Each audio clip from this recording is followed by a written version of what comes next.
Salah satu film paling menakutkan yang pernah gue lihat adalah The Exorcist of Family Rose, yang benar-benar membuatnya menakutkan.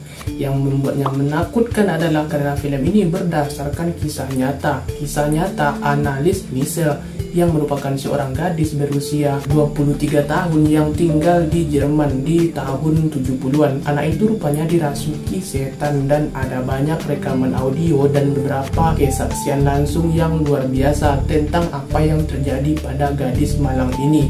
Ada satu adegan khusus untuk itu, adalah dramatisi dari apa yang terjadi pada Annalise. Itu pasti akurat. Penggambaran tentang apa yang akhirnya terjadi secara fisik pada Annalise Michel, dan itu adalah salah satu adegan paling mengerikan yang menegangkan dalam sejarah perfilman menurut pendapat gue. Itu benar-benar mengganggu, dan jadi hari ini gue akan melihat kisah nyata dari film itu yang berdasarkan yang tentu saja pengusiran setan Annalise Michel. Tapi sebelum kita masuk ke ceritanya, hai semua, nama gue Didis. Subscribe ke channel ini, nyalakan notifikasi bel supaya tidak ketinggalan video gore, creepy, dan misteri. Dan gue minta tolong untuk share video ini dan like setelah sudah siap. Langsung saja kita ke kisah nyata mengerikan untuk episode kali ini.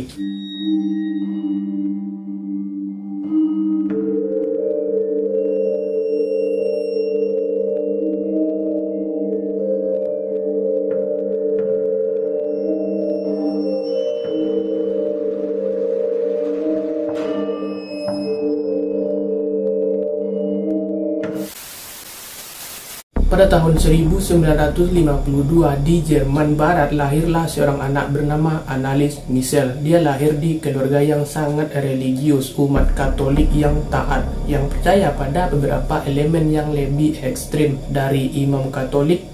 Sekarang salah satu hal yang mereka yakini dan tentu saja mereka dorong ke Annalise dan saudara-saudaranya, yakni adalah gagasan bahwa dosa tidak dapat ditebus. Lo sendiri itu akan membutuhkan orang lain yang secara efektif, yang berkorban atas nama lo agar lo terbebas dari dosa-dosa lo. Dan begitu pula Annalise dan saudara-saudaranya itu akan diinstruksikan oleh orang tuanya juga pada saat-saat di musim dingin tidur di lantai kayu keras untuk bertobat atas dosa-dosa yang tidak bisa bertobat atas dosa-dosanya sendiri.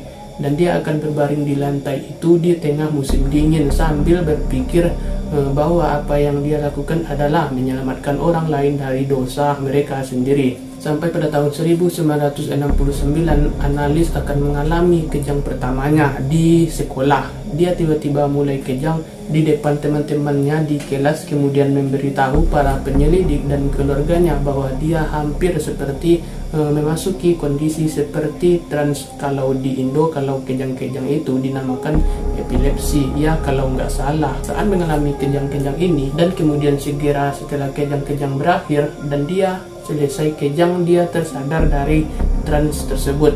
Seperti keadaan itu tidak terjadi sampai setahun kemudian ketika Annalise mengalami kejang lagi. Di tengah malam dia mengalami kejang ini dan orang tuanya datang dan dia dalam keadaan seperti trans lagi, dan dia mengompol dan kemudian dia tersadar dan tidak tahu apa yang terjadi. Baru pada kejang kedua inilah keluarga tersebut benar-benar mencari perhatian medis. Mereka benar-benar pergi ke ahli saraf.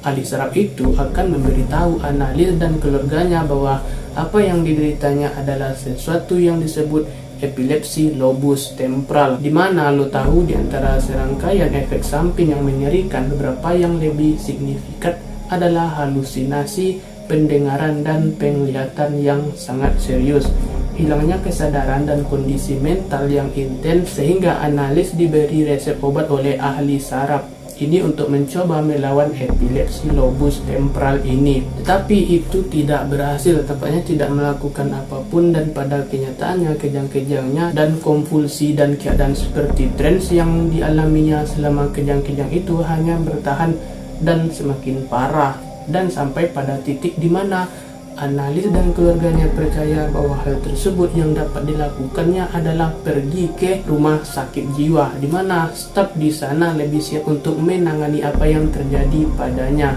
Dan jadi dia memeriksa dengan sukarela dan mereka mulai bereksperimen dengan obat-obatan yang berbeda dan tidak ada yang berhasil, dan faktanya kondisinya semakin memburuk. Dia mulai mengalami lebih banyak kejang dan lebih banyak kejang, dan dia mulai mengalami halusinasi visual secara teratur, baik saat dia sedang kejang atau tidak. Kemanapun dia memandang, jika dia menatap wajah seseorang, wajah orang tersebut akan berubah menjadi seperti setan, seperti wajah setan yang akan menatapnya dan berkata, "Kamu akan membusuk di neraka." Dan dia mulai tidak bisa melihat wajah orang lain, dan dia akan menceritakan kepada perawat dan dokter dengan menundukkan kepalanya tentang wajah-wajah iblis yang dia lihat.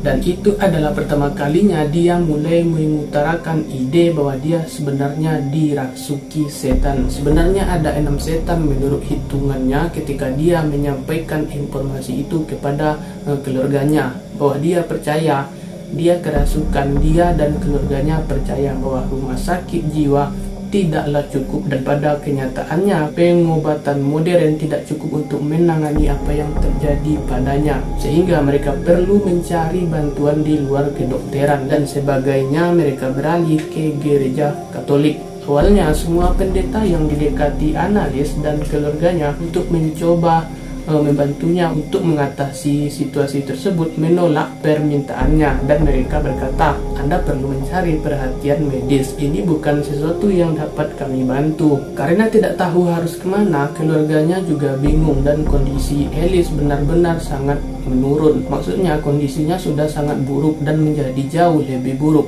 Dia mulai melakukan 400 squat setiap hari, seperti melakukan squat secara kompulsif. Lalu dia mulai bersembunyi di bawah meja secara berkala dan tidak keluar selama 2 hari. Dia menggonggong di rumah seperti anjing sepanjang waktu di tempat tidurnya. Dia mulai pergi ke sudut-sudut rumah dan menemukan laba-laba dan memakannya. Dia akan bergegas ke perapian dan menarik batu bara keluar dari perapian itu dan memakannya. Batu bara maksudnya dia benar-benar kehilangan kendali atas dirinya sendiri. Sampai akhirnya keluarga menemukan seorang pendeta bernama Ernst Alt yang mempercayai dia dirasuki dan tidak menderita epilepsi, dan dia bersedia mengajukan petisi kepada skup setempat untuk mengizinkan gereja Katolik melakukan pengusiran setan, dan agar uskup memberi izin kepada pendeta setempat Arnold Renz untuk melakukan pengusiran setan dengan dukungan penuh dari gereja Katolik selama 10 bulan berikutnya. Burung Ren akan melakukan 67 pengusiran setan terhadap analis, dan mulai pengusiran setan ini, analis akan mengungkapkan bahwa dia dirasuki oleh 6 setan Lucifer, Kain Yudas, Nero, Fletchham, dan Andron Hitler. Dan semua suara-suara setan ini keluar dari analis. Mereka diambil pada rekaman audio selama pengusiran setan, dan dalam film The Exorcist of Family Rose, adegan paling ikonik dalam film tersebut adalah adegan setan, di mana mereka memamerkan suara-suara yang keluar dari dalam film itu adalah Emily Rose. Tetapi seharusnya untuk mewakili analis Michelle, dan mereka melakukan pekerjaan yang fantastik, menunjukkan seperti apa hal itu selama pengusiran setan. Jadi gue ingin lo mendengar suara aslinya dari analis Michelle. Ja, ich will auch für die anderen Leute, damit die nicht in die Hölle kommen und so. Aber dass das dann so schlimm ist und so grausam und so furchtbar, nee.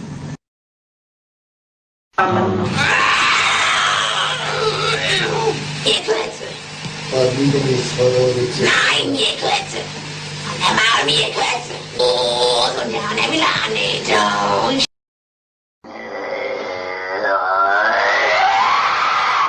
Kind Gottes.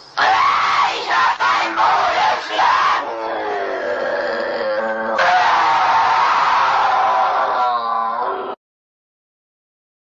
Die Ruhe.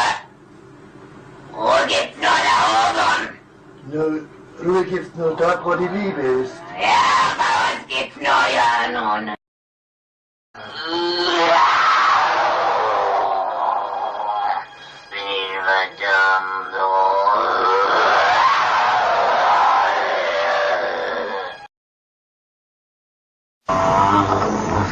Die müssen in eigenen Seminaren ausgebildet werden, die dürfen nicht auf die anderen Universitäten. Kapiert? Geist geboren, hier auszufahren und nicht.